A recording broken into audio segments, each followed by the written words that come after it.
தலைவர் அவர்களோட போட்ட ஃபோட்டோ. ஆமாம், அதில் வந்து மேலே நீங்கள் ஒரு ரைட்டப்பே எழுதி போட்டிருந்தீங்க. ஆமாம் ஆமாம். நான் இந்த கோவிட் சீசனில் வந்து எனக்கு ஃபுல்லாக ரைட்டப் பண்ணுறது தான் வேலை. விஜய் அண்ணனை வந்து ஒரு ரசிகனா ஒரு அடல்ட்டாக தான் எனக்கு பிடிக்கும். ஆனால் அவர் எனக்கு குழந்தையிலேருந்து பார்த்த ஒரு முகம். ஆனால் அவர்கிட்ட உண்மையாகவே எல்லாரும் சொல்கிற மாதிரி ஒரு ஆரா இருக்குல்ல, பயங்கரமாக. அவரோட நின்று ஒரு ஃபோட்டோவே இந்தியா ஃபுல்லும் வைரல் ஆகும். நீங்கள் ஸ்டண்டில் நிறையா பண்ணிட்டீங்க. டான்ஸ் மூவ்ஸ் எல்லாம் எப்படி இருந்து? டான்ஸ் தாங்க ரொம்ப கஷ்டம். நம்ம ரஜினி சார் கேங்கில் யாருக்குமே ரஜினி சார் தவிர டான்ஸ் ஆட தெரியாது. நம்ம நிறைய இடத்துல இந்த ரோல் உனக்கு கிடைக்குப்பா அப்படிம்பாங்க. அங்கே போனால் அது இல்லை சார், இது கொஞ்சம் வேற ரோல். அந்த மாதிரியான மாற்றங்கள் நிறையா நடந்திருக்கும்ல ஆஸ் அன் ஆக்டரா. அது உங்களுக்கு என்னெல்லாம் இருந்தது? ஸ்ட்ரகிள்ஸ் இருக்குங்க. அது எல்லாமே இருக்கிறது தாங்க. பேமெண்ட்ஸ் இருக்கும். பேமெண்ட் சம்டைமில் ஷூட் டிலே ஆகும். ஷூட் டிலே ஆனால் பேமெண்ட் டிலே ஆகும். எங்கே போனாலும் ஐயோ அந்த தொழிலா, அது டேஞ்சரான தொழிலாச்சு அப்படின்றாங்க. ஆனால் நிறைய பிரச்சனை இருக்குல்ல. ஆமாம் ஆமாம். எல்லாம் என்ன சினிமாக்காரனே உங்களுக்கு என்ன கிளிக்கிறியா பேச்சு இருக்குல்லே மோஸ்ட் டிசிப்ளின் பர்சன் சினிமாக்காரன். ஒரு சில பேர் தனி விளம்பரத்துக்காக சினிமாக்காரனை கொச்சப்படுத்தி பேசுகிறாங்க.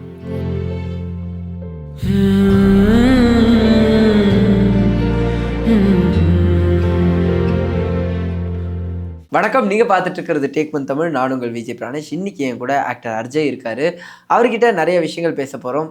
வாங்க பேசலாம். வணக்கம். வணக்கம், எப்படி இருக்கீங்க? ரொம்ப நல்லா இருக்கு. நீங்கள் எப்படி இருக்கீங்க? நல்லா இருக்கேன். உங்களை சந்திச்சா எனக்கும் எங்கள் டீமுக்கும் ரொம்ப ரொம்ப சந்தோஷம். எனக்கும். உங்களுடைய போஸ்டர் நான் ரொம்ப பூரிப்பாக பார்த்த ஒரு விஷயம் வந்து தலைவர் அவர்களோட போட்ட ஃபோட்டோ. ஆமாம், அதில் வந்து மேலே நீங்கள் ஒரு ரைட்டப்பே எழுதி போட்டிருந்தீங்க. ஆமாம் ஆமாம். நான் இந்த கோவிட் சீசனில் வந்து எனக்கு ஃபுல்லாக ரைட்டப் பண்ணுறது தான் வேலை. ஏன்னா அவங்க கொஞ்சம் உட்காந்து யோசித்து எழுதுறது தான். அது மொமெண்ட்டாக எப்படி இருந்தது தலைவர் கூட நின்ற மொமெண்ட்? இந்த பூரிப்பு வந்து அவர்கிட்ட, ஏன்னா நம்ம வந்து அதிசய பிறவி, ராஜா, சின்ன ரோஜா, என்னென்ன படங்கள்லாம் பார்த்து அப்படி இதே ஓன்ஷன் பழனி தேட்டரில் தான் அவ்வளோ படங்கள் பார்த்து. விஜய் அண்ணனை வந்து ஒரு ரசிகனா ஒரு அடல்ட்டாக தான் எனக்கு பிடிக்கும். ஆனால் அவர் எனக்கு குழந்தையிலேருந்து பார்த்த ஒரு முகம். எங்கள் அம்மா வந்து வயிற்றில் இருக்கும்போது அவங்க வந்து ஒரு படத்துக்கு போயிருக்காங்களா, அதெல்லாம் எனக்கு ஏதோ ஒரு படம் ஏதோ ஒன்று சொன்னாங்க. விக்ரம் சொன்னாங்க, கமல் சார் இது, ரஜினி சார் ஒரு படம் சொன்னாங்க. அந்த இடத்துல இருந்து நம்ம காதில் கேட்டதுலேருந்து அவரோட பார்த்துட்ருக்குறோம். விஜய் அண்ணன் வந்து நம்ம வளர்ந்து ஒரு ஸ்கூல் இயர்ஸில் இருக்கும் போது அந்த ஒரு இதுலேருந்து பார்க்குறோம். அப்போ இதோட இம்பேக்ட் எப்படி இருக்கும் பாருங்கள். ரஜினி சாரோட இம்பேக்ட் எப்படி இருக்கும் பாருங்கள். ஃபஸ்ட்டு பார்க்கும்போது அந்த ஷாக்கு அப்படி எப்போ அந்த ஃப்ரீஸ் ஆகிறது சொல்லுவாங்களா, அது அவர்கிட்ட ஏன்னா நான் அவரை வந்து எவ்வளவோ ஆப்பர்ச்சுனிட்டிஸ் இருந்துமே நான் பார்க்கல. ஓகே. நான் எல்லாரும் அவங்களோட ஃப்ரெண்ட் சர்க்கிளில் இருந்து கூட இன்றைக்கி என்ன உனக்கு சாரை தானே பார்க்கணும், வா பார்க்கலாம் சொன்னால் கூட நானே சொல்லுவேன், இல்லை ஒரு நாள் அவர் என்னை கூப்பிடுவார், அன்றைக்கி நான் அவரை பார்த்துக்கிறேன் அப்படிலாம் டைலாக் விட்டுட்டு. ஆனால் காலம் வந்து அவரோட நின்று ஒரு சின்ன ரோலாக இருந்தாலும் நடிக்கிறதுக்கான ஒரு வாய்ப்பை நான் நடிக்கப்பேன்லாம் இதெல்லாம் நான் பார்க்கல. ஓகே. எடிட்டர் ரூபன் வந்து ஃப்ரெண்டு. அப்போ நம்ம அவரோட அண்ணாத்த படம் ஸ்டார்ட் ஆகும்போது என்ன பிரதர் இது மாதிரி ஸ்டார்ட் ஆகுதா அப்படின்னு கேட்கும்போது அவர் சிறுத்தை சிவா சார்கிட்ட என்னை பற்றி ரெஃபர் பண்ணி அப்படி போனது தான். ஆனால் அவர்கிட்ட உண்மையாகவே எல்லாரும் சொல்கிற மாதிரி ஒரு ஆரா இருக்குல்ல, பயங்கரமாக இருக்குது. அவர் அந்த சுற்றி இருக்கும்போது அவர்கிட்ட ஒரு பாசிட்டிவிட்டி ஆரா எல்லாரும் சொல்லுவாங்க. நான் அவர் கூட ஒர்க் பண்ண எல்லாரும் சொல்லும்போது இந்த செட்டில் நடந்துக்கிறதா இருக்கட்டும், அதாவது ஒருத்தங்க பேசும்போது கவனிக்கிறதா இருக்கட்டும், அந்த ஒர்க் மானிட்டரிங்காக இருக்கட்டும், இப்போ வரைக்கும் 50 வருஷம் கடந்தும் அதை பார்க்க முடியுமாங்க. அது நீங்கள் ஏதாவது நோட் பண்ணீங்களா? பயங்கரமாக இருக்குங்க. அவரோட நிற்கிறதுலேருந்து நம்மளுக்கு எல்லாமே ஃபேம் வருது, எல்லாமே அங்கே மாறுதில்ல. ஒருத்தவங்களோட லைஃபே மாறுதில்லைங்க. இன்றைக்கி கூட நீங்கள் அண்ணாத்தன் கேட்குறீங்கல்ல. ஆமாம். ஸோ ஒருத்தவங்களோட லைஃபே அங்கே மாறுதில்ல. ஸோ அந்த இடத்த அவரோட நின்று ஒரு ஃபோட்டோவே இந்தியா ஃபுல்லும் வைரல் ஆகுது. அவரோட நின்று ஒரு சீன் பண்ணும்போது இந்தியா ஃபுல்லாக தெரியுது, எல்லா ஆர்டிஸ்ட்டுக்கும் தெரியுது, எல்லா டிரெக்ட். அப்போ நம்ம எவ்வளோ பொட்டென்ஷியல் அவருக்கு அந்த நேரத்தில் இருந்திருக்கு. ஸோ அதுதான் ஆறான்னு நினைக்கிறேன். ஏன்னா பூவுடன் சேர்ந்து நாரும் மணக்கிற மாதிரி அவரோட நின்று பண்ணோம்னா நம்ம லைஃப் மாறிடும்ன்ற ஒரு அந்த எல்லாருக்கும். இப்போ கோயில் எதுக்கு போகிறோம், கோயிலில் போய் எனக்கு தெரிஞ்சு யாருமே நெகட்டிவாக யோசிக்கிறது ஒன்றுமே இருக்காது. ஏன் கோயில் போனால் மனசு சாந்தமாக இருக்குன்னா எல்லாருமே பாசிட்டிவாக அங்கே போயிட்டு எனக்கு அது நடக்கணும், வேணும் நடக்கணும் இதுதான். இது நடந்துடாமல் போயிடணும்னு எவனும் அங்கே நின்னா இல்லை, எவனும் போய் அங்கே நின்று ஒருத்தவங்களை தப்பாக பார்க்குறதோ தப்பாக யோசிக்கிறதோ இருக்காது. எல்லாமே அங்கே பாசிட்டிவாக இருக்கு. அவர் அந்த பாசிட்டிவெல்லாம் அவர் அங்கே நிற்கிறனால ஐ திங்க் அந்த பாசிட்டிவிட்டி இருக்குதுன்னு நினைக்கிறேன். கண்டிப்பாக அவர் அந்த மாதிரி ஒரு இடத்த கொண்டு வந்துடுறாரு. பட் அந்த படத்தில் உங்களோட ரோலில் நான் பார்த்த வித்தியாசங்கிறது, எப்போவுமே ஒரு வில்லன் ஆன்டகனிஸ்டாக வருவார், அதில் டோட்டல் பாசிட்டிவ் ரோல். இவர் கூட வருவார், அவருடைய முக்கியமான ஒரு ரைட் ஹேண்டாக மாதிரியும் இருப்பார். ஸோ அது உங்களுக்கு எப்படிப்பட்ட ஒரு ரிலீஃபாக இல்லை? அது சார் சிறுத்தை சிவா சார்கிட்ட அது நான் ஸ்டார்டிங்லேருந்து கேட்டது வந்து ஏன்னா நான் நெகட்டிவாக அவரோட பண்ணக்கூடாது அப்படின்றதுல எனக்கு ஏன்னா அதுக்கப்புறம் என்னை மக்கள் உண்மையிலே நெகட்டிவாகவே எடுத்துருவாங்க. ஆமா. ஸோ எனக்கு அதுக்கப்புறம் இன்னும் நெகட்டிவாகவே போர்ட்ரேட் ஆயிடுவோமே அப்படின்னு. சார் என்ன ரோல் சார் சொல்லலாம் அப்படின்ட்டு. அப்புறம் ஒரு நாள் வந்து கடைசியாக ஆஃபீஸ் கூப்பிட்டு இது மாதிரி ஒரு ரோல் இன்னும் கொஞ்சம் நீ இப்போ நெகட்டிவாக ஒரு நல்ல ஷேட்ஸ் பண்ணிட்டு தான் இருக்கேன். பட் ஆனால் இது வந்து பாசிட்டிவாக இருக்கும். ஆனால் நல்லாயிருக்கும் த்ரோ த ஃபிலிம் வந்து கேரி ஆகும் ஓகேவா அப்படின்னும் போது சார் தாராளமாக சார் இதுதான் சார் வேணும் அப்படின்னு அந்த ஒரு இதில் போனது தான் அது. ஆனால் நெகட்டிவாக பண்ணியிருந்தா கூட நம்ம வருவோம் பேசுவோம் போயிடுவோம் அப்பப்போ. ஆனால் இது வந்து அப்படி இல்லை. அவரோடைய ட்ராவல் டான்ஸ் முதற்கொண்டு ஆமாம் இருந்தது. ஆமாம். அதெல்லாம் எக்ஸ்பெக்ட் பண்ணல. நீங்கள் ஸ்டண்டில் நிறையா பண்ணிட்டீங்க. டான்ஸ் மூவ்ஸ் எல்லாம் எப்படி இருந்து? டான்ஸ் தாங்க ரொம்ப கஷ்டமுங்க நம்மளுக்கு. ஓகே. ஏன்னா நம்ம பாடி ஸ்ட்ரக்சர் வேறு டான்ஸ் வராது, பெரிய பிரச்சனை. ஏன்னா நான் ஃபைட் கிளாஸ் போகும்போது ஃபைட் கிளாஸில் நான் super student. Okay. Pandian master தான் ஃபைட் இருந்தேன். ஓகே. அதை முடிச்சுட்டு டான்ஸ் கிளாஸ் வருவேன் ஜெயந்தி மாஸ்டர்கிட்ட. அங்கேருந்து இங்கே வரும்போது டோட்டல் மைண்ட் செட்டே வேறு மாதிரி இருக்கும். அதுவும் ஒரு 500 டான்சர்ஸ் இருக்காங்க அந்த பாட்டில். எல்லாரும் 500 பேரும் சூப்பராக ஆடுறவங்க. நம்ம ரஜினி சார் கேங்கில் யாருக்குமே ரஜினி சார் தவிர டான்ஸ் ஆட தெரியாது. இது ஒரு பெரிய பிரச்சனை. நம்மளுக்கு வேற ஒரு மூமெண்ட் வேறு சொல்லி கொடுக்குறாங்க, இப்படிலாம் பண்ணுங்க. ஐயோ என்ன. ஆனால் அவர் சார் ஒன்று பண்ணுவார் பார்த்தீங்களா, இம்ப்ரூவ்மெண்ட்னு ஒன்று பண்ணுவார். கையை பயங்கரமாக இருக்கும். ஏன்னா அதுக்கு முன்னாடி தான் நம்ம ஒரு சீன்லாம் எடுத்தோம். நயன்தாரா மேடம் அவங்கள கோர்ட்டில் பார்க்கும்போது அவர் வெளியில் கேட்டில் இருந்து பார்ப்பாரு. பார்க்கும்போது அவரும் ஒன்று அங்கே நான் ஆக்சுவலி நீங்கள் படமாக பார்த்தீங்க, நான் ரசிகனா பேக்கில் வந்து ஷூட்டில் ரசிக்கிறேன். பண்ணும்போது அவர் வந்து டைரக்டர் சார்கிட்ட கேட்குறாரு, சார் இது மாதிரி நான் ஒன்று பண்ணிக்கிட்டுமா அப்படி சொல்லி பர்மிஷன் கேட்குறாரு. டைரக்டர் சார் உங்களுக்கு என்ன தோணுதோ பண்ணுங்க சார். அவர் சும்மா போய் இப்படி நிற்பார். அவங்க பார்த்துட்டு திரும்பினோடனே கையை வச்சு சறுக்குன்னு சுற்றி திருப்பி பிடிப்பார். ஏய் என்னடா அப்படின்னோடனே சார் அப்படின்னாங்க, பண்ண வேண்டிதானே அப்படின்பாரு. ஸோ இன்னும் கூட அவர் வந்து அந்த சீனை எப்படி இன்னும் சூப்பராக கொடுக்கலாம் மக்களுக்கு அப்படின்னு யோசிச்சுக்கிட்டே இருக்காரு. 5 நிமிஷம் ஒரு சின்ன ஷார்ட்டாக இருந்தாலும் ஒரு 5 நிமிஷம் யோசிக்கிறாரு பண்ணுறதை பற்றி. அப்போ அவர் ஒரு டான்ஸ் பண்ணும்போது அவர் என்ன ஆறாள் அங்கே பண்ணியிருப்பார் பாருங்க. அப்போ அவரோட பண்ணும்போது நம்ம அந்த இடத்துல இந்த இன்னைக்கு கூட அதை நான் பிட்டை கட் பண்ணி வச்சுப்பேன். ஓகே. உங்களுடைய ட்ராவல் பார்க்கும்போது ஆர்யா சாருக்கா இருக்கட்டும் இல்லை விஷால் சாருக்கா இருக்கட்டும் ஒரு முக்கியமான பார்ட் இருக்கிற மாதிரியான விஷயங்கள் தெரியுது, நீங்கள் சொல்லும் போதுமே தெரிஞ்சது. ஸோ அதை பற்றி சொல்லுங்கள். இல்லை அவங்க தான் எல்லாமே பேசிக் 2 பேர் தான். அங்கேருந்து அவங்கள்ட்ட இருந்து தான் ஸ்டார்ட்டே ஆச்சு. ஓகே. ஸோ அவங்க தான் பிளேயர்ஸ்லேயே. ஜிம்மில் நம்ம சந்தித்தோம், ஆர்யாவரை சந்தித்தேன். ஆர்யாவரை சந்திக்கிறதுக்கு காரணம் ஆர்யாவோட க்ளோஸ் ஃப்ரெண்ட் கார்த்திக்னு ஒருத்தர். ஓகே. நான் நிறைய விஷயங்களை கூட நான் சொல்லியிருக்கேன் அவரை பற்றி. அவர் தான் என்னோடய ஃபஸ்ட் ஃப்ரெண்ட் ஜிம்மில். ஸோ அவர் வந்து ஆர்யா அவரை அறிமுகப்படுத்தி வைக்கிறார், ஆர்யா விஷால் அவரை அறிமுகப்படுத்தி வைக்கிறாரு. இப்படியே ஜிம்மில் வந்து எங்களோட ஃப்ரெண்ட்ஷிப் தொடருது. அப்போ விஷால் அண்ணன் வந்து விஎஃப்எஃப்னு ஒரு ப்ரொடக்ஷன் ஸ்டார்ட் பண்ணுறாரு. அதில் வந்து நம்மளை வந்து போய் பார்க்க சொல்கிறாரு டைரக்டரை. ஸோ இப்படி தான் நம்மளோட ஜேர்னி ஸ்டார்ட் ஆகுது. ஸோ அதனால் பேசிக் வந்து இன்னைக்கு வரையுமே அவங்க ஒரு பேக் போனாக இருக்காங்கன்னு நான் சொல்லுவேன். ஆமாம் சார். ஆனால் தொடர்ந்து விஷால் சார் படங்கள் உங்களை பார்க்க முடியும். தான்சிப் மனிதனாக இருக்கட்டும், லத்தியில் வருவீங்க, அயோக்கியாவில் வருவீங்க. அதுக்கப்புறம் வந்து பார்த்தீங்கன்னா நிறைய சண்டைக்கோழி 2ல வர முடியுது. தொடர்ந்து அது நம்மளால மகுடம் 2 விஷால் சார் டைரக்ஷன்லையும் நான் பண்ணுறேன். ஓகே. அதுலேயும் இப்போ வந்திருக்கீங்க.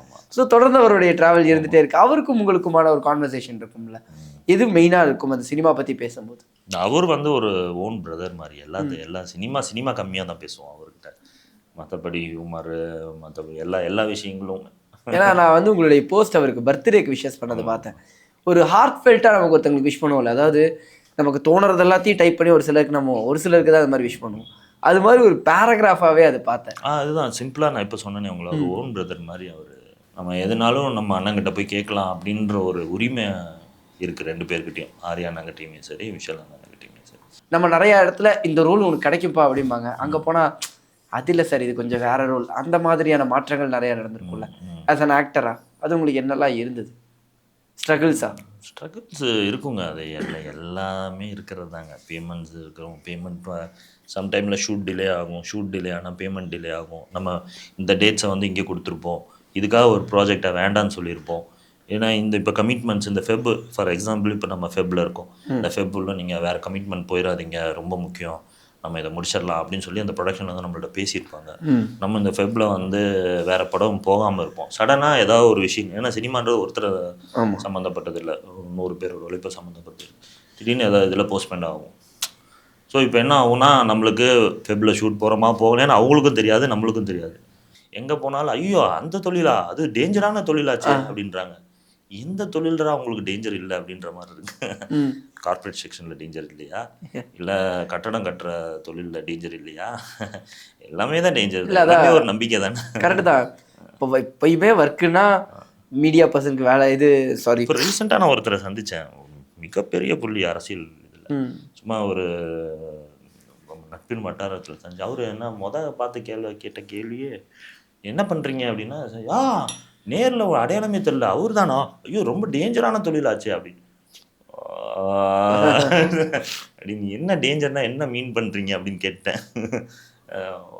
அவர் இல்லை இதில் சார் அப்படிலாம் இல்லை சார், எனக்கு தெரிஞ்சு நான் நல்ல மனிதர்களை நான் பார்த்துருக்கேன், நல்ல பீப்புள்ஸோட நான் பழகிருக்கேன், நான் சந்தோஷமாக இருக்கேன் சார். அதுதான் சார். இப்போவுமே மீடியாக்காரருக்கு வீடு கொடுக்க மாட்டாங்க, மீடியாக்காரருக்கு பொண்ணு கொடுக்க மாட்டாங்க, இத்தனை பிரச்சனையெல்லாம் இருக்கும்ல. ஆனால் அது பார்க்கும்போது சம்டைம்ஸ் எந்த வேலையுமே இப்போ நிரந்தரம் இல்லையே. எந்த வேலையுமே நிரந்தரங்க, எல்லாத்துலேயுமே கல்பிரட்ஸ் இருக்கிறாங்க. நீங்கள் என்ன சினிமாக்காரன் க்ரைம் ஜாஸ்தி பண்ணிட்டு இருக்கானா, அதர் ஆள் க்ரைம் ஜாஸ்தி பண்ணிட்டு இருக்கானா, இதெல்லாம் நீங்கள் ஆர்கியூமெண்ட் ஏதாவது கூப்பிட்டிங்கனாவே நான் வந்து பேசுகிறேன். நிறைய பிரச்சனை இருக்குல்ல. ஆமாம் எல்லாம் என்ன சினிமாக்காரனே உங்களுக்கு என்ன கிள்ளுக்கிறியா போயிடுச்சுன்னு நினைக்கிறேன்.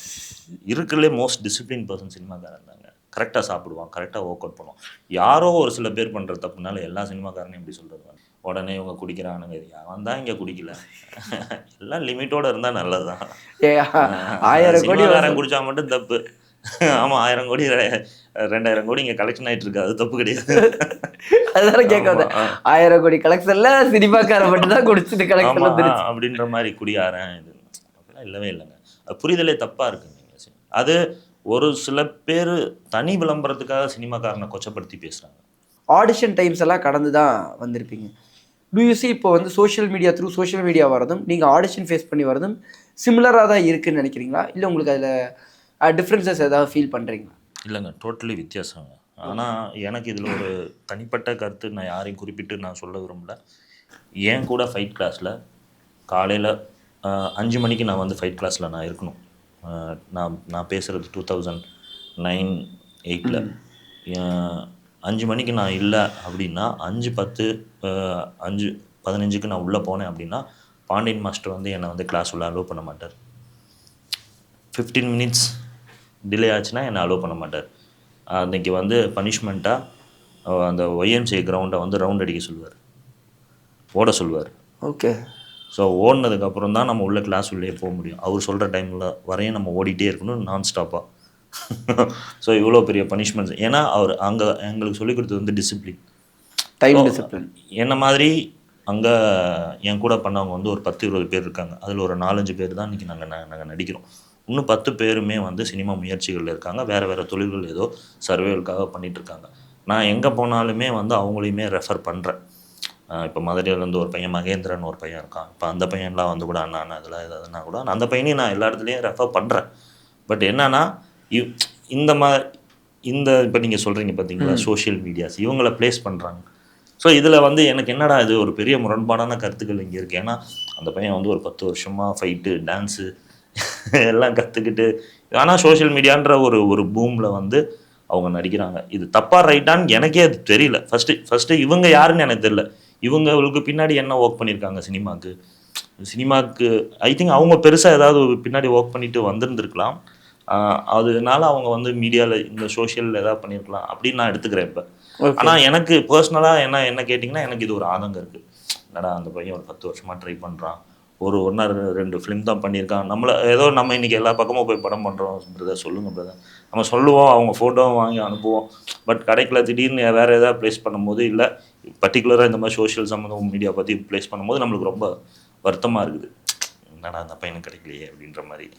அடுத்து என்னென்ன மாதிரியான படங்கள்லாம் போயிட்டுருக்கு, ட்ராவல் எப்படி போயிட்டுருக்கு? இப்போ நானும் அஞ்சலி அவங்களும் ஒரு படம் பண்ணோம், ஈகைன்னு ஒரு படம் பண்ணியிருக்கோம். ஆல்மோஸ்ட் ஃபைனல் ஸ்டேஜ், அது ஆல்மோஸ்ட் முடிஞ்சிச்சு, இன்னும் 2-3 டேஸ் தான் ஒர்க் இருக்குது. அப்புறமா விஷால் சாரோட மகுடம்னு அது போயிட்டுருக்கு. அப்புறம் அதர்வா சார் வருது வந்து வலைன்னு ஒரு ஃபிலிம் ஒன்று, ஓகே, அது முடிஞ்சிச்சு, இப்போ தான் ரீசெண்டாக முடிஞ்சிச்சு. அதோட இருக்குது ரிலீஸ். இந்த மாதிரி இருக்குது நிறையா இதில் இருக்குது. ஆனால் அதான் இப்போ வந்து நான் அடுத்த பரிமாற்றம் என்னென்னா எல்லா இடத்துலையும் நெகட்டிவ் வேண்டான்னு சொல்கிறதுனால கூட நான் கொஞ்சம் வெயிட் பண்ணி போகிற மாதிரி இருக்குது இப்போ. ஓகே, நான் ஒரே ஒரு கேள்வி மட்டும் கேட்டுக்கிறேன். பிஹைண்ட் த ஸ்டண்ட்டுக்கு பின்னாடி வந்து பல வழிகளும் பல பிரச்சனைகளும் இருந்திருக்குல்ல. நீங்கள் வந்து பல படங்களில் சண்டை காட்சிகளில் ஈடுபடுறது உண்டு. அது பின்னாடி இருக்கிற கஷ்டங்களா என்ன இருக்கும்? அது பின்னாடி எனக்கு இந்த நீல வந்து 5 இயர்ஸ் பிஃபோர் அடிபட்டுச்சு. இன்னைக்கு வரையும் ரெக்கவரி ஆகல. ஓகே. ஆல்மோஸ்ட் வந்து எம்ஆர்ஐ, சிடி எல்லாமே எடுத்தாச்சு. எல்லாமே நார்மலா தான் இருக்கு. ஆனா உள்ள எனக்கு ஒரு வூண்ட் இருந்துகிட்டே தான் இருக்குது. இன்னைக்கு வரையும் நான் அத வந்து ஸ்ட்ரென்தனிங் பண்ணிக்கிட்டு தான் இருக்கேன். இது எனக்கே ஒரு ஆர்டிஸ்ட்டுக்கு ஏன்னா ஆர்டிஸ்ட் மேஜரான இடங்கள்ல நாங்க வந்து பண்ண முடியாதுன்னா பண்ண முடியாதுன்னு சொல்லிடுறோம் பயத்துல. அப்படியும் ஏதாவது ஒரு விஷயங்கள் பண்ணும்போதே எனக்கு இப்படி அப்போ நீங்கள் ஸ்டென்ட் அவங்கள நினச்சி பாருங்க. அவங்கள எவ்வளோ ஊண்டோட அந்த விஷயங்களை அதாவது இந்த இந்த சீக்வன்ஸ் பண்ணால் அடிப்படும்னு அவனுக்கு தெரியும். வேட்டுவன் படத்தில் ஒருத்தர் இறந்தாரு. ஆமாம், இதெல்லாம் வெரி காமனுங்க. அது ஏன்னா நம்புற மாதிரியான ஒரு உண்மைத்தன்மையான ஒரு விஷயத்த நம்ம அங்கே பண்ணுறோம். அடிக்கிற மாதிரி ஆனால் அடிபடாது. ஆனால் அடிக்கிற இம்பேக்ட் உங்களுக்கு அங்கே இருக்கும். ஸோ நிறைய விஷயங்கள் பேசலாம். நீங்கள் ஆரம்பித்த ஜர்னியாக இருக்கட்டும், உங்களுடைய ட்ராவலாக இருக்கட்டும், இன்னும் நீங்கள் ஆசைப்பட்ட மாதிரி நிறையா கேரக்டர்ஸ் ஒரு ஃபன்னி ரோலில், ஒரு ஹியூமர் ரோலில், ஒரு ஹாப்பி ரோலில் பார்க்கணும்னு நாங்களுமே ஆசைப்பட்றோம். இந்த ஒரு இன்டர்வியூக்கு ரொம்ப ரொம்ப thanks. Thank you so much. Thank you so much.